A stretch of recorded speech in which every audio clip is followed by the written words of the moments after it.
finally, a couple of carboxylic acid derivatives. If you react a carboxylic acid with an alcohol, we make what we call an ester. And this is the ester group. Can you see here? You have a carbonyl group, carbon double bond oxygen, but the carbon is attached to another oxygen. That's the ester group. And if you react a carboxylic acid with an amine, then you get an amide.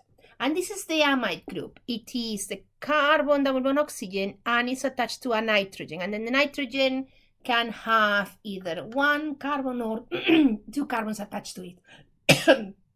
Sorry. And you can play with that, this is, both of these reactions are what we call acid-base reactions. The carboxylic acid is the acid, and the alcohol is behaving as a base. And the amine, in the case of the amide, is behaving as a base. And you can revert back to the original carboxylic acid and amine, or the original carboxylic acid and alcohol, by using what we call a process of hydrolysis, breaking it down either with another base or another acid to break down that bond. How to name esters? They can be a little bit fiddly to name because you need to know a little bit of chemistry. You need to think of where that ester came from. So, for example, this ester is made of ethanoic acid and methanol. So instead of writing ethanoic acid, you call it ethanoate. So you drop the oic acid and you end up with this ending ate, which is because that's the suffix for an ester. So it would be a ethanoate. And then you say what alcohol it came from. So what is attached to the oxygen from the single bond. And in this case is a methyl group. So that's where the methyl ethanoate comes from. The ethanoate is because the number of carbons where the carboxylic acid section is 2. So ethanoate because it's an ester. And the methyl comes from the group attached to the oxygen. That one specifically is called methyl acetate very commonly because ethanoic acid is more commonly known, widely known, and accepted by the UPAC as acetic acid. You have come across esters, well, it's probably in your biology sessions or in biology lectures, because triglycerides or triacyl glycerols are also called, are esters of glycerol, which is this 3 carbon atom triple alcohol with fatty acids. They can be different ones, or the 3 fatty acids that can be the same one or different ones. And that's how you make these triglycerides. They have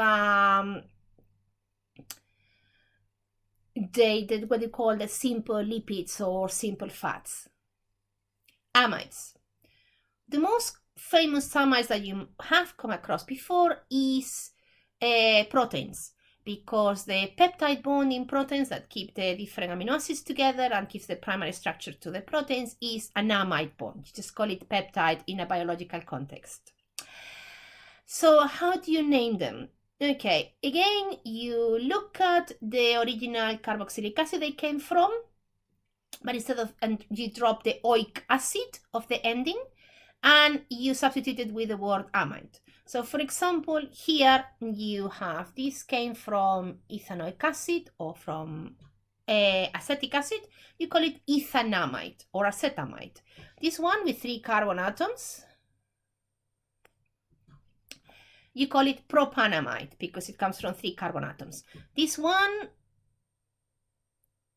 again, 2 carbon atoms, you either call it ethanamide or acetamide, depending if you're going to use ethanoic acid or acetic acid as your name. Acetic acid is a very, very common name. It's perfectly accepted by the UPAC. Most people will call that acetamide.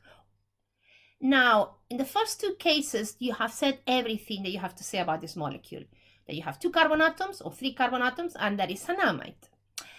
On the last example, you also need to say that your amide, that nitrogen, has a couple of substituents. It doesn't have any hydrogens, they are all carbon chains. And how do you say it? Well, it has two methyl groups, so dimethyl, and they are both attached to the nitrogen. In a similar way to how we name amines. You specifically say NN because you want to make absolutely sure, the name is complicated enough, you want to confuse your reader, you want to make absolutely sure that your reader understands that both methyl groups are attached to the nitrogen rather than being somewhere else in the molecule. And finally, an example of a peptide bond between two amino acids, glycine and alanine. As I mentioned, amino acids have an acidic part and a basic part, so they can behave as acids and bases, and they can react with another amino acid by the opposite side. So in this case, you have the carboxylic acid part of the glycine and the amino part, the basic part, so the acidic part of the glycine and the basic part of the alanine, and they come together to make an amide bond and just grow your chain.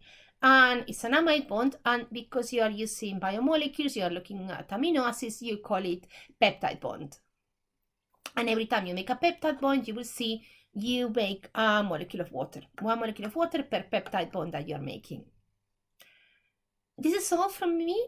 I hope it was useful. It was just a hopefully quick overview of some key functional groups containing nitrogen and oxygen, and some examples of how they are represented either in thermostatical world, in the everyday world, or in a biological context. So this is all, and thank you for watching.